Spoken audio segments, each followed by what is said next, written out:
with friends. With friends. With friends. With friends. Ah! A team is fun, but I'm afraid to lose. Don't worry. Team up with friends. Rank up faster, rank up faster. Go and rank up. Radiant protection. Go and rank up. Bonus points. Go and rank up. Double challenge point. All you up for you. No matter what, just team up with friends. Just team up with friends. Just team up with friends.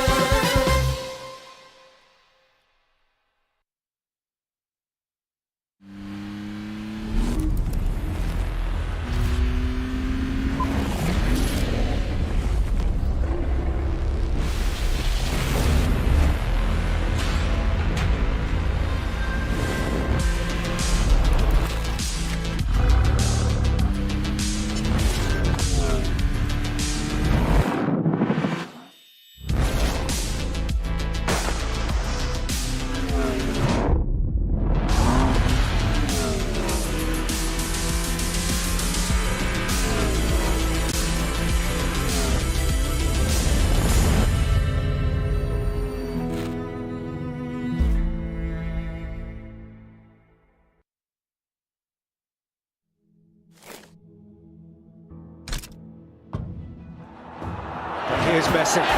Away from 2, 3, 4. The world's best player shows us just what he's about to get. Is this on? Oh, great. Hi, everyone. Welcome to my secret lair. Everything is getting put together right now. Perfect. This here is testing stage that ensures your safety during your ride. They are currently debugging the hub. See how it goes. Boy, it is powerful and agile. That just made me want to give it a go. Only after careful inception will the equipment be ready for release.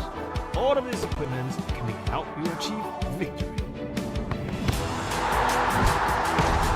Get ready. Join us now.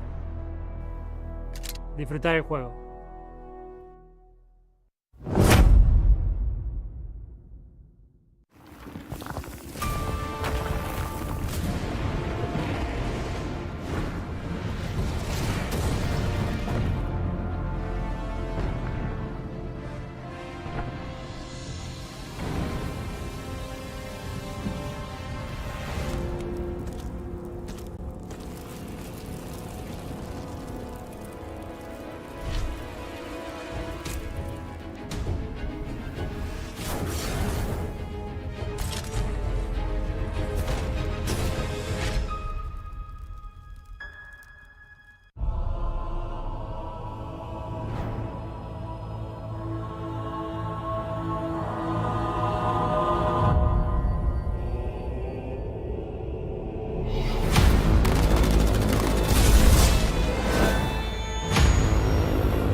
Ladies and gentlemen, welcome back. You're currently tuning in to the official broadcast of the PUBG Mobile Global Championships 2022. And we're currently tuning in to day number 2, or should I say, the last day of the Last Chance qualifiers, featuring 16 teams and only 5 will move forward to the main event, which will happen early next year. And of course, joining me right here is none other than Mafioso from Team A7. You guys know this. They're currently in second place. So you guys had an amazing performance yesterday. 1 winner chicken dinner. And of course, you guys stumbled a little bit on game number 2, but so far, overall, number 2, right? So are you confident that you'll be playing well today? And how is the team looking right now?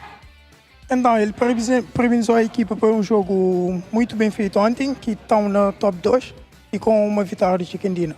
O que vocês vão fazer hoje? Estão confiantes que vão ficar na mesma posição? A gente está muito confiante hoje, porque a gente vem trabalhando muito para trazer um bom resultado aqui nessa Last Chance.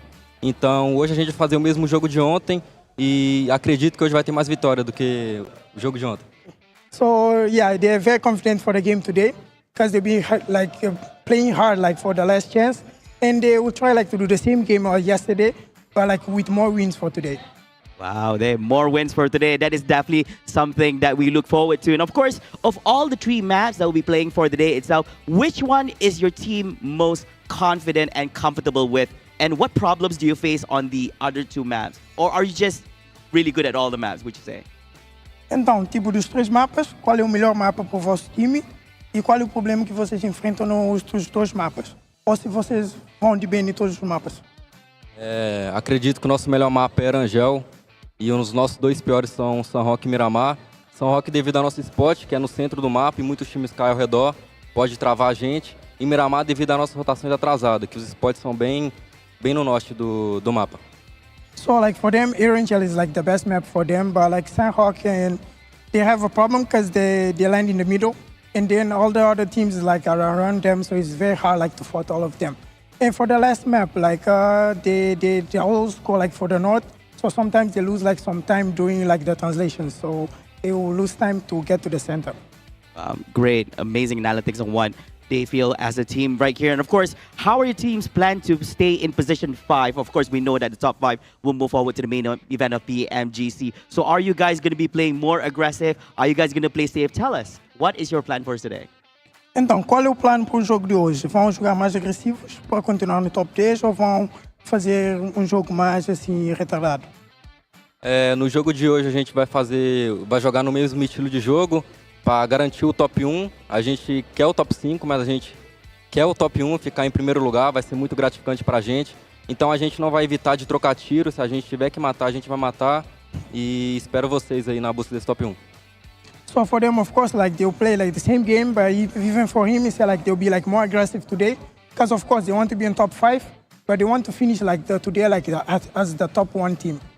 Wow, they're not stopping at number 2. That sounds very, very positive coming from Team A7. Now, last question right here. Now, if the teams are hearing this, anything you want to say to all the other 15 teams competing here at the Last Chance qualifiers for PMGC?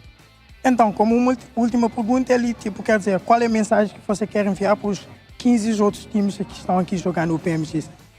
A mensagem que eu queria enviar é que para eles tomar cuidado com a gente está muito confiante. A gente vem treinando bastante, estudado bastante eles e hoje a gente vai mostrar o poder da nossa bala.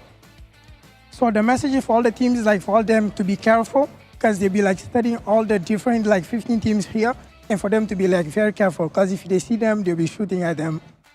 Wow. Be careful, ladies and gentlemen. A7 is coming for you. Thank you so much, Mafioso, for that amazing interview. Now, of course, ladies and gentlemen, we're going to kickstart match number 1 in a few short moments. Don't go away. We'll be right back after this with, of course, with the host and analyst. And we'll see you guys in a bit. Take care, guys. Bye.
It is the final day of action here at the PUBG Mobile Global Championship 2022 last chance stage. At the end of our next 6 matches, only 5 teams will be joining the rest who have already qualified through into the biggest event of the year, kicking off in January. And it's going to be a lot of money on the line, a lot of pride on the line, and of course the title of being the #1 team in the world. I'm your host, Jason Kaplan, and we have the Cutie Boys next to me of Maxman and Sandstorm to break everything down that's been happening yesterday, which was an extremely exciting day. And of course, it's coming up today. Cutie #1, that's you, Maxman. How's things be going for you? I thought you were going to be mean to us today, but no, I'm feeling fantastic, Jason. I'm feeling amazing. And, you know, good day yesterday. I would also have to say unexpected day yesterday because the teams that are at the top, I did not expect to be at the top. Like, all the favorites, a lot of the favorites are still in the middle, some are even at the bottom. So, I mean, who knows who's going to be the top 5? I have no clue. It's going to be up in the air.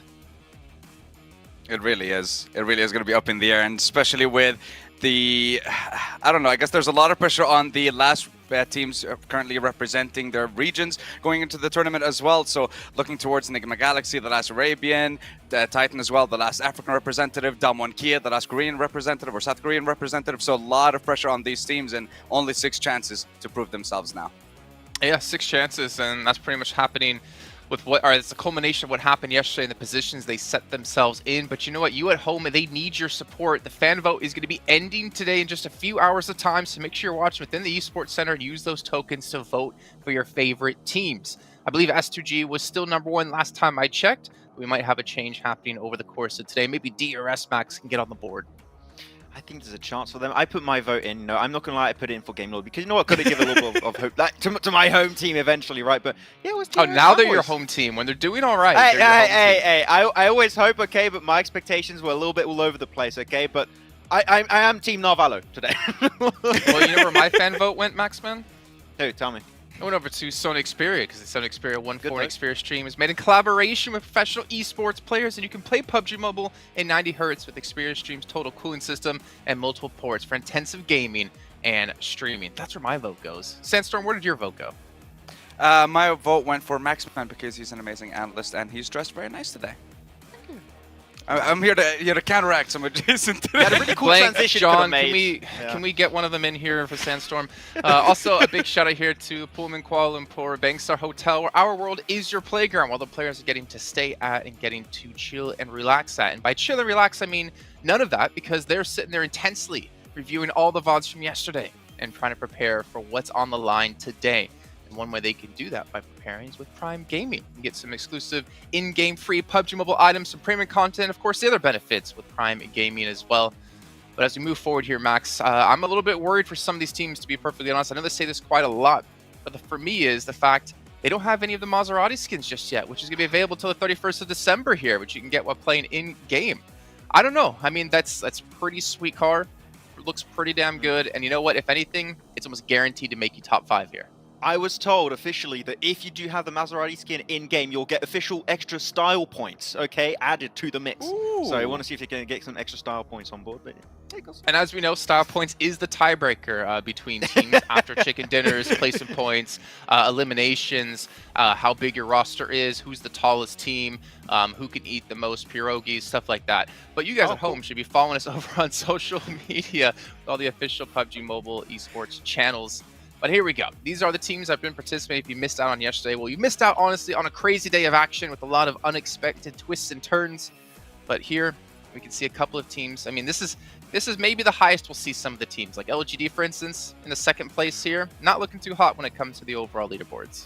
It's super interesting, really. I think that Sandstorm, as I already said earlier, I think that this first day came very unexpectedly for a lot of the teams that are currently at the top. Like, we'll look at the leaderboards later on, but DRS have been able to absolutely dominate in yesterday's matches and are just looking hyper aggressive, and it's been paying off so well. And well, Navarro, he's just a team on his own. He just keeps on surviving. It's insane. He really does, yeah. I mean, look, in the first game yesterday, he managed to get 6th with 3 eliminations for his team. And again, he managed to repeat the performance in Game 4, managing to secure 3rd with 13 eliminations. He had, I think, 4 or 5 for himself in that one game. So consistently, we're seeing him being the last person alive for his team. And the fact that he's securing 10 points, I'm pretty sure that there's more that he's going to be able to get today. But a very good performance and a very good start for them on day 1. Well, we have to clarify as well, those are points they've gotten as the only player remaining for their team. So pretty much Navarro got a fifth of their points in total by himself alone, which is obviously insane by itself. But as we look forward into our top 4 smoke users, kind of makes sense. I mean, Maxman, we've seen like walls of smokes, we've seen them utilized in so many different ways. Yesterday in particular, I feel like we could even see the map at some points because of the amount of smokes we had down. But IHC, 96 is ridiculous. I think that what HCF have done really well throughout all of this tournament so far is that they're really good at using smokes to wall off fights. Like, for example, if the team's on 2 of their sides, they're going to just smoke off one of their sides, make sure that one team cannot spray them down anymore, and then they're just going to put 100% focus on the team that's on the other side where the smoke are not going to hide their vision. And I think that's what they did extremely well on this first game, where they were pushing, I think it was on Bacon time, and also negating visibility from Alpha 7 on the side. It just enabled them to make in a second place, but then the DBS, off squash happens, and I don't know what you're supposed to do against that, but not much. Well, I mean, it's obvious, apparently. right, Sandstorm? The only way to beat a DBS is to use a DBS. Exactly. If you can't beat them, join them. And that's what the server has been doing so far. After seeing so many fights being decided by that DPS, like we've seen yesterday in the first game, Inko versus LGD, just outside of match, and LGD didn't know what hit him at that point. And I think just every single team started to pick it up bit by bit. And I love seeing those close quarter fights with the DPS. You think you have an Uzi? You think you're gonna win? No, just get one pump and that's it. You're done. You're dead. So let's see if we're going to be seeing the same impact from that again on today's games, or our team's going to be bringing something special. It's insane how the DPS... Oh, okay, this was a weird one. I would love to know what was the shot call of that player. Like, let's just send us a 3-cart in a compound with no smokes and just get sprayed down by Mao Mao from LGD. That was... Hopefully we're not going to see that again, but it was also pretty damn funny, and Titan, of course, did not lose that game. But the thing is, the DPS is also being used at mid to almost long range from time to time. Like, it is go really fast, so even at mid range, you're not safe. Yeah, there you go. There, right there. Perfect example. I mean, you mentioned Titan Max, man. Really interesting to see as well. Like, if they end up qualifying somehow, because they're currently, as you can see, in 5th place, that 6th match of yesterday, I think, is going to be the real page turner, the one that everyone's going to look back on, because Axer, unfortunately, couldn't play that last match. It was 3-person team for Titan, and they ended up winning things and catapulting themselves into 5th place. That in itself is a great story, and hopefully Axer today is going to be able to help continue to build that momentum with this team. But DRS, Alpha 7, IHC, Inko, and Titan, all in our top 5 at the moment. But Maxman, Bigatron, 6th place. It's possible. It's still there. The hope is there. The hope is that, like, literally, if BTR qualify, I'm going to lose it. I will be so hyped to see them in the Grand Finals LAN event in Jakarta. It doesn't get any better than that. It will be the best PMGC and the best PMGC Grand Finals, Jason. It's peak fiction. Sandstorm, Maxman did say off-air yesterday when we were done with the show that if BTR qualify for Jakarta, Not my eyebrows. He is shaving his eyebrows. Ah, okay. Oh, wow. You know what? Now I really want to qualify and go like straight up into 1st place. Looking right now at DRS and Inko, these two teams, I'm just going to brush right past that. DRS and Inko have been absolutely sensational. DRS for sure. Yesterday, by the way, was the best performance that we have seen from DRS in the PMGC. 81 total points, 32 eliminations. Not once have they been eliminated in the bottom parts of the leaderboard. Every single time they've been in the top 7, with 4 of those games in the top 4. They're doing exceptionally well, and not what I expected compared to the performance that we've seen before. So definitely going to be on the lookout for them in these games. Yeah, and I think, Max, like, if we look at DRS, I mean, obviously we see them around for multiple years in a row. I didn't really have them this high on my radar, or this high on my rankings when I look at the rest of the teams they're competing against. But I am pleasantly surprised, but I do worry. Going into today, can they replicate that performance? Yes, they built up a 30-point lead between 1st and 5th place, but I'm not sure if they can do this back-to-back 2 days in a row. I would have to agree. If you're looking back at DRS and how they played in the group stage, I think that DRS is like, no, middle of the pack. I didn't expect them to qualify in top 5. But this new DRS 2.0, is playing hyper passive, but the moment that they flip that switch, they just go in super aggressive mode, start clearing zone after zone after zone, and taking as much space in the circle as they possibly can. It is a team that can now convert chicken dinners. I mean, we saw it yesterday in that, what was that, game number 4, 10 eliminations and a chicken dinner, followed up with a 4th place, a 3rd place on game 2. They got a 2nd place. They just keep getting these top 5 finishes. And when you have such a short tournament, only 2 days of play, that might just be enough to remain in that top 5. Well, let's actually take a look at your teams to watch. Maybe either one of you do have DRS actually in there. Oh, okay. Well, Max, I'm glad I threw it to you to talk to about him. I didn't even know you had him as a team to watch, so we know exactly why you're going with them. Game Lord, I'm kind of guessing because you're French. Exactly. French. And then Bigatron because you don't want to lose your eyebrows. Also, then do I have to speak for the segment? I don't think so. Sandstorm, why? Several reasons. Besiktas, they managed to get themselves a chicken dinner yesterday, but 4 of their 6 games were in the bottom 4. So that chicken dinner did give you a chance to keep fighting and stay alive in this tournament. But other than that, it's going to be very difficult for them for the rest of the games. HVVP, we've seen them come back again. Chicken dinner, huge improvement on their performance. But which HVVP are we going to be seeing? The one that drops north side of George, gets a decent amount of points, like we've seen in days 1, 2, and 3 of the group stage, or are we going to be seeing the one where they drop on the west side of Millie Base and just completely get no points whatsoever? And Inco, need I say more? I don't know what to say about these guys. I said they weren't going to get into top 5. They already are. I believe they're going to make it, and I'm just going to leave it there. To talk well, on let's go for it. Sandstorm did say that if Inco do qualify in top 5, he's going to shave his eyebrows. So I like this. This is good. I like this change of pace. We'll do that. 100%. I was complimenting you like 2 minutes ago. You should be on my side, Max. What happened? There is no sides here on the desk. It's everyone for themselves. No. Max, what were you going to say about HVVP?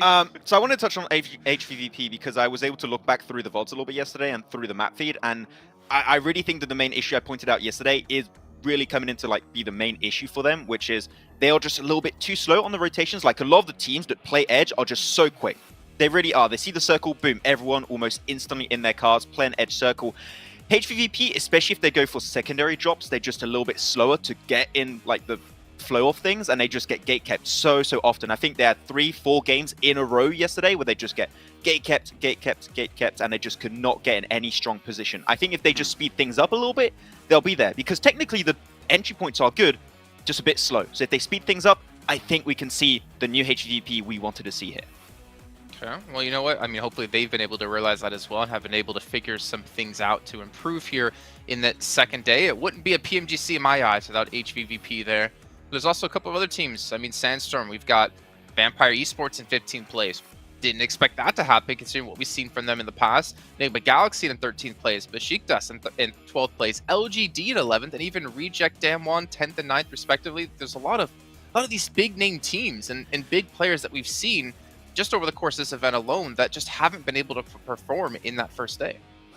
I mean, sometimes it can come down to there's a lot of pressure on the teams. It can come down to not having the international experience in these tournaments, and it can also come down to the fact that we have the best teams in the world, and there's bound to be some teams that are not going to be able to perform on that level. But sometimes we do get surprised with, for example, like you mentioned, LGD. They had a strong start in the group red, and then not being able to make it into the grand final, struggled a little bit, but they performed very well in the survival stage, which is kind of what baffles me a little bit. Is this the group green effect? Whenever they're like teams from group green are there, LGD just can't do anything?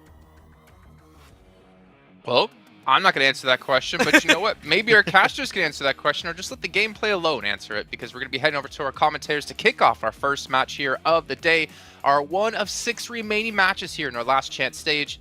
So John Allen and Blink, take it away. We are over the midway hump and we are going downhill, and we will not be stopping. There are no brakes on this train, Blank. We're inexorably drawing to a close here in the last chance stages, and all of these teams, they're trying to hang on for dear life. They are 100%. I mean, there's not many places you can hang on. Some of these teams are on the outside of the train as well, so it's getting real windy out there, and there's a tunnel coming up, so they got to duck their heads, make sure that they can make their way through these last 6 matches. There is some teams that I worry about massively. I'm looking it down towards the bottom of the leaderboard. Vampire Esports, 25 points, Bacon Time. The 2 Thai teams joining one another arm in arm in the bottom of the leaderboard itself. I do think that a comeback can still be made, but it will be very difficult to make happen. LGD, on the other hand, known for that type of bounce-back nature. They're very elastic, very trampoline-like. We'll see if they can hit those numbers today and get themselves up towards that top 5, because yesterday there were some things that just weren't working out for them. But heading over to our angle, our first match of the day, and it will be all concluding in 5 more matches after this. Oh, it is all to play for. The same set With AXA back in for the Titans as well, they'll be playing at 4 players strong, which is good news coming off of their chicken dinner yesterday, which saw them up and into 5th place at the end of the day, just about pipping out Bigotron on a tiebreaker, with, of course, that chicken dinner being the deciding factor. So it is still very, very close towards the top of those tables. And very, very hotly contested by quite a lot of teams. As you were saying before, Vampire Esports and Baker Time, they will need that step up. But we've seen it from them before that they can have that sort of gumption, and they have had those pop-off days. Looking at this playing path, it's very awkward, honestly. Down towards this south side doesn't give a lot of people the opportunity to get up towards the northern edge of the map. VP is going to drop out towards Primorsk. It's going to be difficult for HVVP to get up towards North George. They're going to go to their secondary drop down towards Sosnovka. Now, yesterday, we saw they had a much bigger improvement when they were able to get into those circles early on. This might not afford them that same kind of chance, but a lot of times when they're playing on the northwestern edge anyway, it is a long haul down towards the eastern side of the map where we've seen a lot of these circles drop. A western circle could work out for them here. Similarly for VPE, we're improving their gameplay from the center side, especially on that Miramar where they took a very central position. But this circle basically favors absolutely everybody. Anyone can get towards this spot nice and easily. It does keep the majority of this bottom part of the map in, which does make things a little bit harder for anyone towards that Sosnovka military base in the first place. Getting across those bridges is going to be a little bit more difficult considering there's going to be complications in terms of gatekeeping going on. Will be pretty tricky, those vehicles, hotly contested, I imagine. Vampire split and uncontested, actually, over towards Primorsk. No one dropping out at that stage of the playing path that early on. They will not have any contest for that spot on the tables. Of course, if you want to be getting on board with Captain Messi, he is joining the PUBG Mobile Battlefield. Stand out on the battleground with the Messi football icon set. Grab them in PUBG Mobile now. 100% worth it as well. Looks very cool. Flavor's 100% rocking it over on the interviews. He looks very, very cool as well. I'm jealous. I'm 100%. I wish I was wearing that today. It would give me the comfort, the ability to take this all the way to the end. In the meantime, Besiktas going against Inco at the moment. Squash will try and run down when the players and is successful with it. Looks for one more. Enjoy quite low. Let's get away. Squash able to take down Peace. Almost going for another here. And with this vehicle, he has a really good chance to actually take down the whole team. It's like Zessi does manage to pop the reload there. I knew that these vehicles were going to be contested. I didn't realize it would be full squads contesting for a couple of these vehicles. Looks like that backup did come through. Inco lose one. I think Besiktas also losing one. They will be able to res there as well. So both of these teams fully disengaging from this area and figuring out where they're going to want to go further forwards, because they both now have 3 players alive. Inco, 4th place on the tables. 12th place is Besiktas. Yeah, Inco's still at risk at the moment, considering their recent performances, which is a case of 2 games has made up the majority of these 54 points. That is slightly worrying, but something that does not worry me whatsoever and makes me very happy, in fact, is that tomorrow, December 5th, we will be seeing 2022 PMGC special crates releasing all the way through to January 8th, so make sure you get your hands on those whilst you still can. But it is all back on this one right now, this match, this day in particular, where we'll be finding out exactly which top 5 teams will be heading through to the grand finals. Honestly, it is getting a little bit scary as we're seeing we have much more info to go off from yesterday. And again, like I was saying with Inco, 2 matches make up the vast share of those 54 points they have. Now, they could take a similar approach today where, they get 2 games and they're very happy. They see themselves secure towards that top 5. However, this is now the adaptation day. This is where teams have figured out what's going on, what works, and they will have looked at yesterday. They will have looked at Inco's rotational paths, where they're finding these easy positions to get in towards the circle, where they're sending central as well, and maybe even looking to cut those rotations off or even pick them up for their own. And Inco, although very good in the macro, decently good towards that end game and picking up a lot of eliminations, usually they do it where they are the 4-man squad. They're essentially taking down 3-man squads, 2-man squads, and it's a lot easier for them to actually hit those kind of numbers that way. This time around, I think Inco will find it a little bit harder to get those easy positions towards center, and already losing 1 player sets them back at that disadvantage. HVVP on that south side, they did drop out to their backup drop over on the military island, all the way on the south coast. Kitsune looting up on the docks down south. Potential for them to, I guess, boat rotate, but it's more likely that they're going to just take that bridge on the western edge. Down 1, central in apartments is a pretty powerful spot given the circle as it is. A lot of space on the northern side of the river hasn't been taken though, Blank. Yeah, I think with the plane path as well, that's kind of a likely thing to have happened here, which is where Severny shooting range all very free. HVP may have made a different call if they'd known that the circle was going to head this far towards that northern side. They might have even taken all the vehicles that they could, considering this lobby is very eastern centric. A lot of the western side isn't taken up by teams, so they could have easily picked up some vehicles towards that western coast, headed up past LGD towards North George, then had a good game of it. Either way, I think this is the numbers play. This is the one you go for. It's the most consistent. You're not relying on the circles a lot of times. It still gives you a lot of loot. You can get looted early as well. You don't want to be in North George towards that 4-minute mark with absolutely no gear on you whatsoever, and then forced to make a very hectic rotation come zone 2. So I think this is the smart move from them. Similarly, I-8 down towards Sosnovka, they can move out. There is IHC in this area though, so there's a lot of teams all trying to get their way through outside of Sosnovka. So both these teams will have to be a little bit careful. Bacon time at the bottom of the tables right now. Get Central fairly early.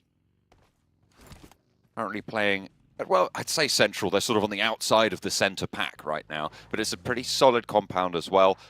Nice sight lines out nearby to them. They'll have a lot of rotational opportunity ahead of them, but with how tightly packed the center is, it might be curtailed that little bit. Misery spots Game Lord rotating past. Spots them rolling on into the compound as well. Spots them crashing in. Spots the hop out as well. Spray is not going to be good for the first knock and actually traded off. Narvalo able to get that flush down. And Misery out for Bigatron. Really needed to find that first knock on the roll-up. And it was curtains from there. Misery's usually very good at that, which is catching players off guard, but I think that he was a little bit all over the place there, panicking slightly. Maybe holding a singular angle could be good, but I think he was attempting to keep himself hidden from these players as they came in, but there's so many sight lines into that building that it is difficult unless you are prone, in which case you have no real vision other than in being able to hear the sounds of the vehicles rolling up to make that surprise play, and then relying on the rest of the team to try and take some shots outwards. So for BTR, they attempt to go for the sneaky assassin maneuver, however, it does not work out in their favor. HVP now finally making their move out. This is towards that northern side, heading over the western bridge at the moment. DRS left this position earlier on, so they will have to move through them at some point, but the Pachinki's in the way, so there's a lot of spots to be hidden in. The western bridge uncontested. And Vampire, as you said, out of the way. Moving forwards on that western side, Alpha 7 swinging up north. It's a little bit quieter now, but I imagine just on the southwest side of those Yasnaya fields could be a little bit hotter. I mean, we saw obviously the roll-up from Game Lord over on that side, close to Bigatron down on 3. Bigatron obviously losing a couple of players, not ideal, but again, this is why most teams will shift really central early on. I think it's acceptable to play very center on that first zone shift just because you're expecting a circle like this to occur.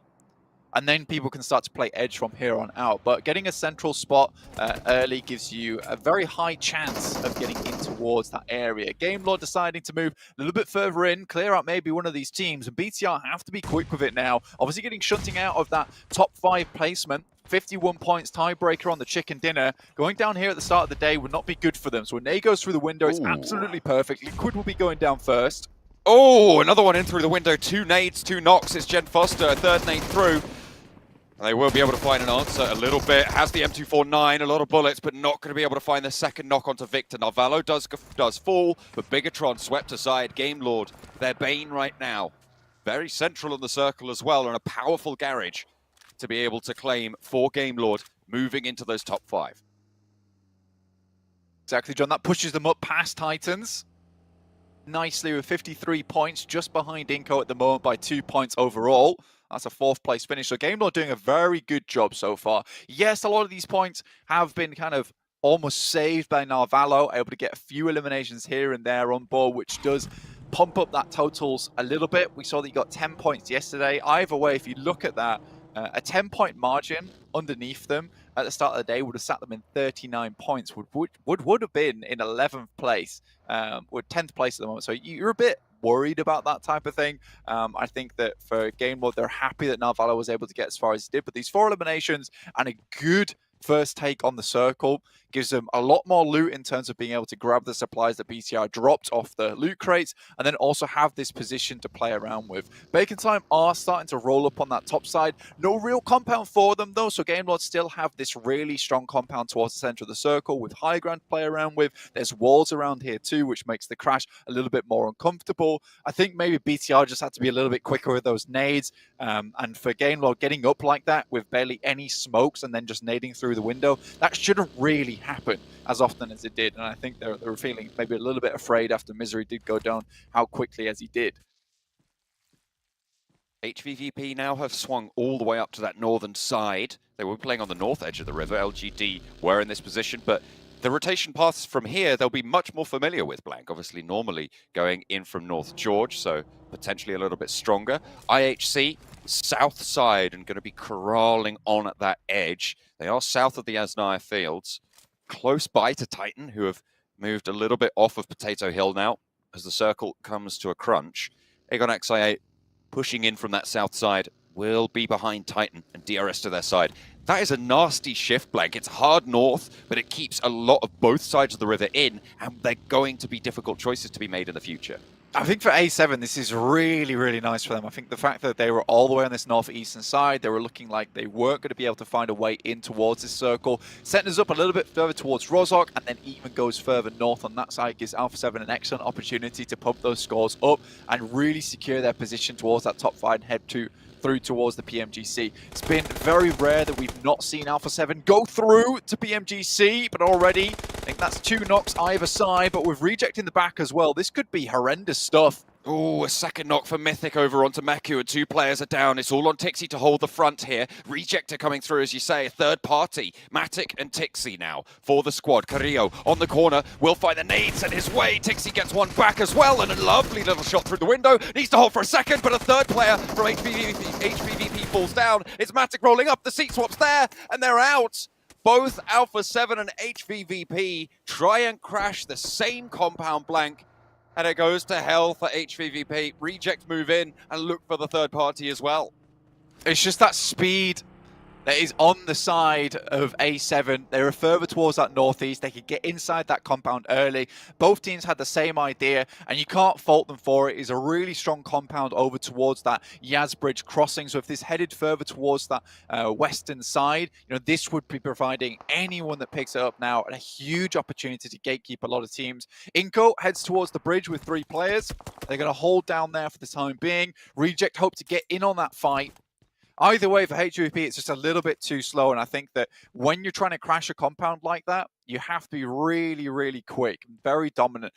For Alpha 7, it was less of a problem for them because it's a very long rotate for some of these teams to head over Yasnaya, past the lake, round the side, and they have a huge amount of sightlines to see that one happening. For HVP, they have to be a little bit more aware, which is why they leave Kitsune in the back. Either way, good job to Alpha 7. Very, very good team fight coming through from them to pick up the compound and get those angles over towards the guys from HVP as they crashed. Now, they can start to really get some more points and get a cracking game on board with 78 points already accrued. They might look to overtake DRS on this game.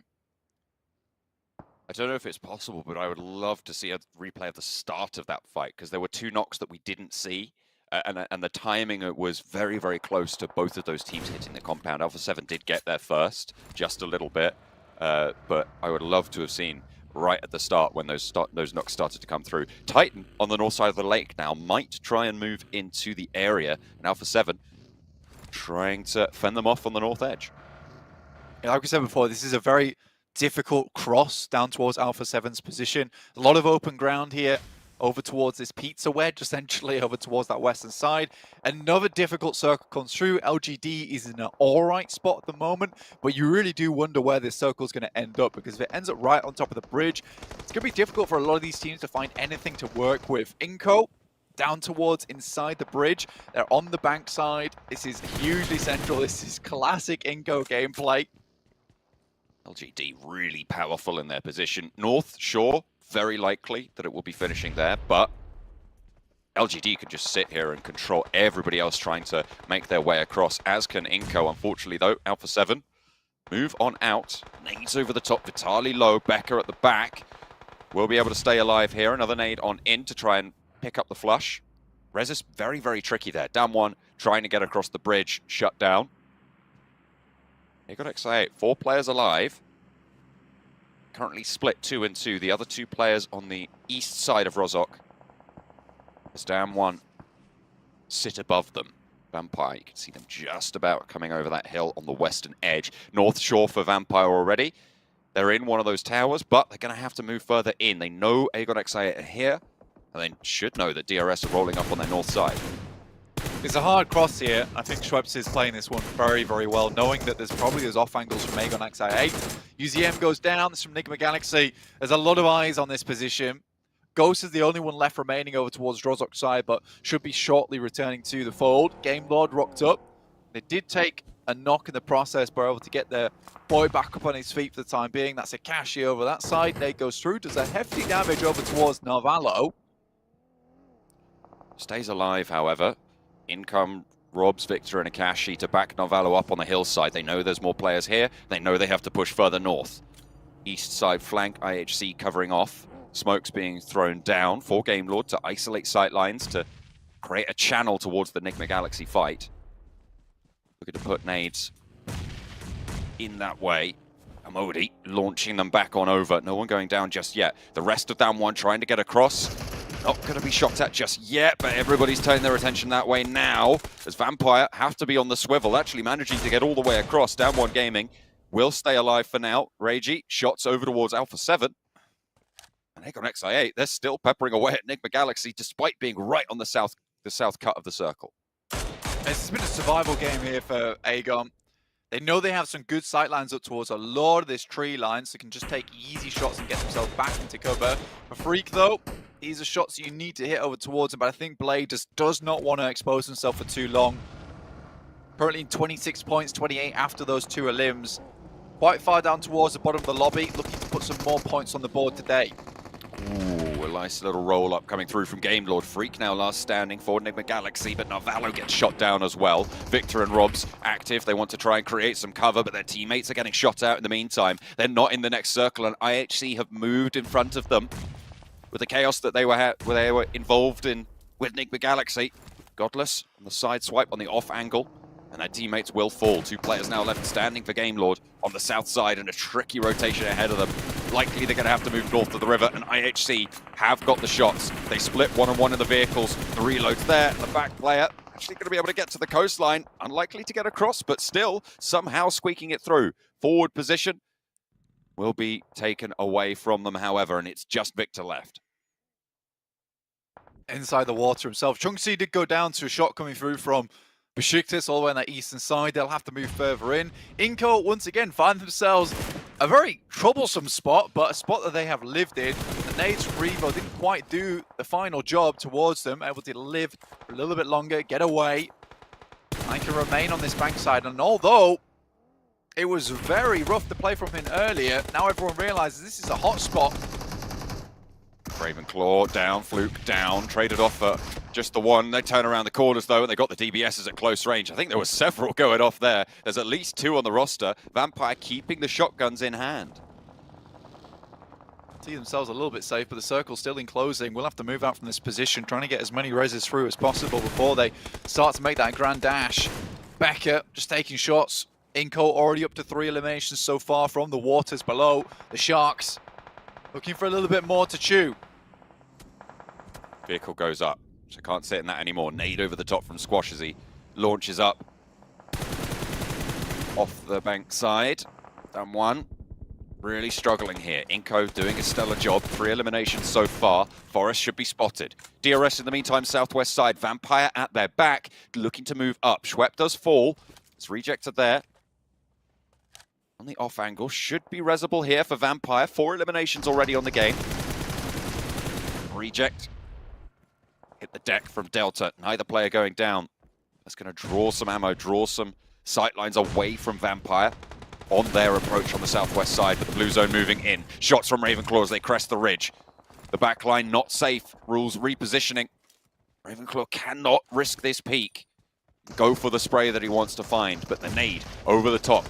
Could be on the money. It's the only one he's got in the pocket. Looks like it's on target. Maybe a little bit short there. Will fall just in front of the rock that Delta hides behind. Schwepp swings out wide. Yanti shots over to Reject. They are caught in a trap right now.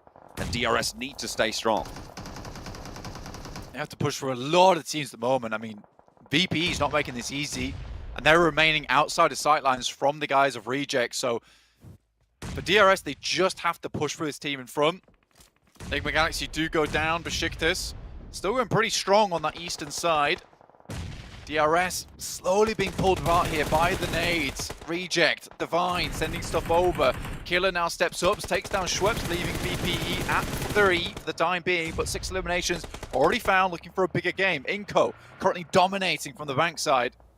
Killer last standing now for DRS. They would know pretty much where that position is going to be, but Killer finds another one. Oh, he's drifted over. He didn't get it. Okay, fair enough. I didn't realize the rear axle was only a 90% HP hit, but either way, Vampire take the knock back over to Stone. I think he got the smoke out, has that cover to play around, but Godless threads the needle nonetheless, and IHC pick up the elimination. Vampire, they had a good fight there, but it just came crashing down right at the end with that cheeky little knock from Killer. The double knock, in fact, as well, on the rollout. Stayed hidden for quite a while. Now Vampire down at 1 active, pretty split. Next circle finally takes us to the North Shore fully. Maybe A7 can start to capitalize off the back of this. Titans also currently a 4-man squad. Did take down one of the players coming through from Alpha 7 who was trying to control the river itself in Revo. Very slowly but surely made their way into position. I like that play from Titans. Took it carefully in the meantime. Bacon time in the water. Inco still dominating from this side. It was one of those pushes where it's like, this might not work out for us for the first 10 minutes, but trust me, lads, we will get some points from this position if we just maintain our lives. At some point, this is going to become hugely contested, and people would be sending themselves in 3 points for us in the vehicles. Ravenclaw looks to join the players near the rivers. Hasn't committed to it just yet, actually, just finding a spot right near the edge of the circle right now. So for Vampire, they have 8 eliminations, so placement points that they can rack up now, as there's a lot of ragtag teams in the river. If they could just stay alive and not get caught up in it, they can ladder up easily 6 to 7 team places here. Teague taking shots. This guy really performed very well through the group stage. A little bit of a slower performance going through on the survival stage, but has made it in. Still had some really big moments. Seems like he's still being that front man for the squad. Though 6 has really caught my eye recently as this backstop member. He's able to get some very interesting little angles, some peaks that's coming through. He opened up the fight here over towards Alpha 7, allowing them to get into a position on the circle. And Titans haven't pushed their luck, actually. They didn't go for the full-on crash over towards Alpha 7. They just found a compound they can play from and decided this is better for them to just stay up as 4 rather than risking the full-on fight, knowing that with this circle, with the bank in play, although it's very risky and horribly dangerous, this type of terrain, they're more than likely going to live for a long while just sticking as 4 as opposed to going for a full-on brawl. Victor trying to survive for as long as possible. Osal in the buggy will be able to bandage up, get a little bit of healing done. Staying alive for now. That south side, you can see just all of the teams who went to the river as a last chance. LGD finally having to leave their stronghold. Besiktas ready and waiting to receive. But they won't find a knock just yet. 2 players active, YZ and Suki. Suki already on the high ground. Is still in the next circle. And playing around that bridge. Besiktas, though, they know where that is. The nade over the top from Zessi. Finds the high ground knock, and LGD join the teams in the river crawl. Vampire just picking up more and more points here. I mean, Ravenclaw is in such a powerful position. Yeah, even as a solo from this spot on the side, doesn't have to take many fights coming through from Reject, but what he can do is certainly pick up some good points down towards the river. Might not get a huge amount of placement points here, but any team that he can remove is good news for him. Still has cover from the rock, but Besiktas will have clean lines of sight to this direction as soon as they step up, but they're more than likely going to commit to just going north of the river. On this next circle, they have 30 seconds to play. The question is, what will they do with the position they've been given? Zessi actually looks for a swim across. Ravenclaw steps up for more. Spots the 2 players there, but it's just ducking back behind, and yeah, there we go. Besiktas As soon as he takes those shots, they go down. And it's 10th place for Vampire, which is really unfortunate. Luckily, 9 eliminations on the cards. We'll jump them up a little bit on the tables, but they could have got so much more. There's 9 teams still remaining. And I'm very, very certain that it's going to be much fewer than that. Not very long. And with a lot of the teams already have a fair few points towards the top of the lobby, feeling very healthy. Over the Game Lord currently, I believe that is Narvalo in the water himself.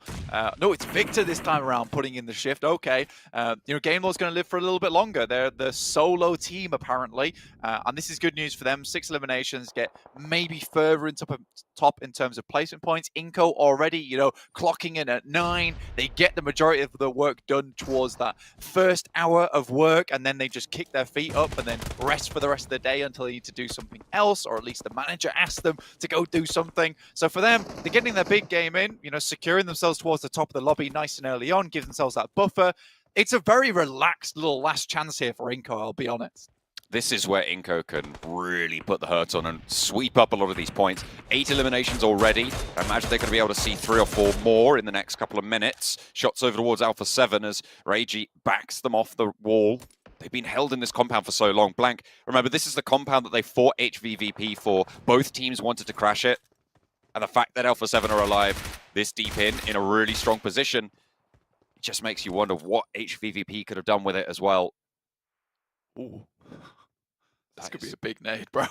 That could be really big, actually. From YZ, it finds Inco. Becca, maybe being dismounted there, is going to look for the res onto Vitali, but another nade to follow. The Cook looks a little bit too short there. YZ lets it go a little bit longer. This one, though, could prove to be a little bit more brutal, but the bounce off the rock, it would have been too long anyway. Another nade in hand, though. Lost in the arsenal. Jump out wide, and YZ actually tucks back into cover. Besiktas are there with nades as well. And Vitali goes down again. Becca, low. Besiktas on the other side of the river. But LGD out of nades now. Vitali flushed.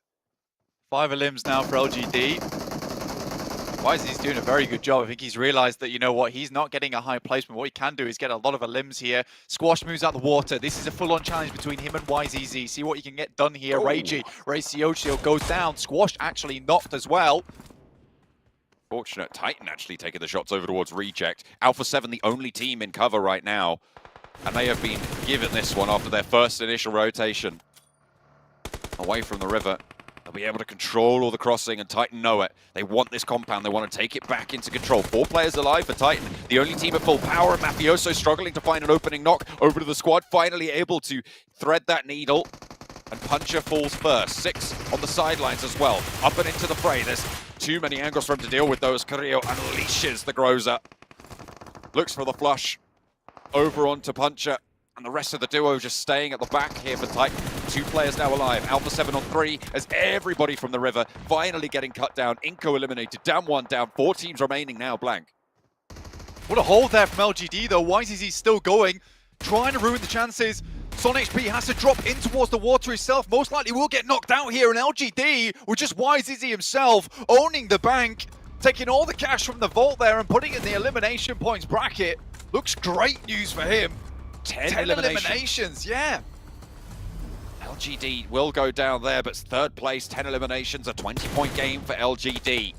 Unstoppable indeed, but Alpha 7, 3 players, Titan with the 1. Teak, I wonder if they even figure that he could be in here. They've got to imagine he's in the tower, and now he's enveloped by the blue. Wants to bounce a nade off the wall at the last second, but will be denied even that. The point doesn't go to Alpha 7, but they get the chicken dinner nonetheless. And play from a super strong compound. Hard fought for them at the start, but they kept everybody else at bay until to the end. They exerted that control on the Northern Shore. I really like this though, because it completely ties into their interview to what Revo's been talking about, which is a case of towards the beginning of their games of the last chance, they were struggling a little bit getting towards the center of the circle, playing on that northeastern edge a lot of times. They're an edge team just like HVVP. However, they were mentioning that they want to get a little bit more aggressive with their positioning, get into a spot where they can find it, and not have to just think to themselves, right, we might need to scout this position before we go in, make sure it's fully ensured that we can grab it up. So instead, this time around, it's a case of we have to fight HVP for this spot. We're going to send directly in there, and we will just challenge out any other team for this position, because it is the game-winning spot, and HVP and both Alpha 7 understood that it could have gone either way. And it is so unfortunate that HVVP didn't win that fight, but that's just the way it goes sometime. Alpha 7 with the chicken dinner to take them up and into the first spot.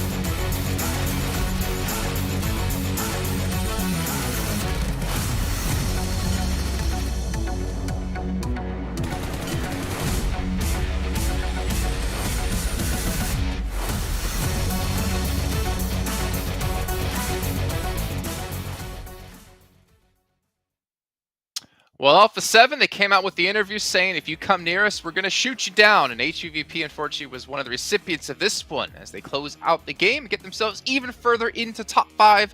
And I believe even in first place now, gentlemen. This is a fantastic showing out of Alpha 7 as they look to join Influence Chairman over in the finals.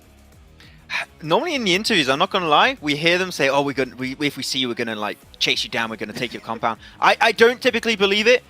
I do now. Yeah, they just barely saw Pixel moving of HVVP in a really good compound at that. Like, it was a better rotation from HVVP, a lot quicker. But the fact that Alpha 7 just sent it while the team was split was the perfect timing from Alpha 7. And then you just can't breach it because the compound, it's hard to leave, but it's even harder to breach, right, Sandstorm? And that defense was just on point. Well, Titan found out. The hard way. Yeah, true. Yeah, they really did. But what we saw from Mythic in that last game, completely wiping out the HVVP lineup. And I asked this before the game, and I'm going to ask it now. Do you think they might have done better if they dropped, or at least close enough to North George, tried to rotate there? Would have been a quicker rotation to that compound. That might have actually been the difference in them arriving earlier than Alpha 7. Might have been the biggest difference that they needed. And at this point of the game, making that mistake, not getting a single elim either, not securing a single point, is definitely going to hurt HVVP here. Yeah, it's going to put them even farther behind that top 5 that they're trying to catch up to. But a couple of individual plays we're going to have to mention here as well. YZZ from LGD, the last surviving player from the teams out of water. First of all, I mean, obviously the confidence that goes in to be able to pull off that kind of situation and knowing your limits and knowing what you need to do. But I feel like at the end, to be fair to him, Victor kind of saved him from Gaylord as he knocked 2 players from Besiktas. Pretty much. Like, the situation is really like out there. It's hard to predict what's going to be happening, but he just picked up the pieces. And I think that the weapon choice for him in that situation was really good. He was playing the PP Bison, which, as we know, has got a lot of ammo in that clip, and you can just keep spraying down as they just come out of the water. You can just keep spraying, keep the pressure on, and it's going to be really hard to make it over to the mainland. So, yeah, good weapon usage, and YZZ. I mean, they had a good game initially, but making it across that river as a 4-man team is just so hard, Jason. Here you go, the points for Alpha 7, 23. LGD, though, 20 points. I mean, if we talk about those individual points scored, we talked about Navarro getting himself 10. I think YZZ has just been able to catch up quite a bit here because that gets LGD so close to being in top 5 now. I wonder how close it is. I'm hyped to look at the overall rankings, but this is a game that's going to put them in good standing. What's not going to put a few of the teams in good standing, of course, we talked about HVVP, but BTR losing that fight almost instantly to the hands of a Game Lord. That's going to put Game Lord in a great position, and it's fantastic for Game Lord too, because before this game, Game Lord went 8th with 49 points.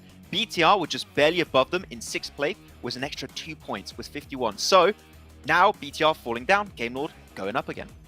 Well, even Titan Sandstorm going up as well because they got themselves a huge chunk of points as they were already in 15th or in 5th place, I should say, at the time. So we see a lot of movement still happening here, and potentially a lot of movement happening when it comes to our fan vote leaderboard. Remember, I said S2G was first place yesterday, and they're going to be still first place today. However, Enigma Galaxy getting 5th. Maybe the only way that we're going to see Enigma Galaxy get a top 5 today. How are 4 rivals higher? I don't know how 4 rivals they started are off 5th. higher. Then they were 4th, I think, yesterday. And now they're 3rd. Like, are they going to... Are they coming Okay. for SDG's spot? Is that the question? I mean, we're running out of days. That's it. Today's the last day. We're done. Just 5 more games left. I mean, Nigma's there at least, so yeah, you're happy. Yeah, I mean, Well, I look, mean, I thought Sensor was going to get a little angry at me for what I said there about the only time we're going to see Nigma Galaxy in top 5. I mean, what am I going to defend here? You give me a reason to defend them. From what I've seen in these games, they don't deserve to get into the top 5. They're just not showing what they're made of. It's not the same performance from last year's BMGC. They were sticking to the heel strat on Sandhawk yesterday as well, so there's not much left to give them at this point. Well, you know what there is left to give from you guys at home? Your thoughts with the viewer survey that's currently happening over in the YouTube chat. You guys can fill it out and give your feedback on the show, feedback on the talent. Maybe you want me next year to bully Maxman even more. Let us know your thoughts, and I'll make that happen the best I possibly can. Or poor Matt, I'm looking at you, and you're like, no. Let's take a look though at what's really important. Excuse me, today, the overall rankings. Top 5 is what's all about, and we have seen some movement. Alpha 7 sneaking way into first place. We can see Titan Gaming as well has moved up, but Game Lord 2 points behind top 5, and even LGD now just 10 points behind top 5. That's the thing, right? When you have only 12 matches to perform to be in a top 5 position, every single game you could have a completely different ranking for these teams. Top 5 teams remain the exact same, but just the placements are a little bit different. But I've seen HVP slip down a little bit, and Damwon too. Like 2 teams that I thought, yeah, they're going to be top 5, should be pretty easy. Struggling a little bit, and Vampire had a good start, but they got gatekept by Reject really hard this game. It's still 19-point difference from that 5th place spot all the way towards 12. So even teams like Besiktas have a chance to bring it back. But again, these teams at the very bottom of the leaderboard, they need to start bringing it early on in the day. So they need to bring it in game 8, game 9, of course, in Miramar and Sandhawk. If they're not able to perform in these 2 games, then the last 3 games of the day, we're just going to be focused on the top 5 teams and maybe up to 8th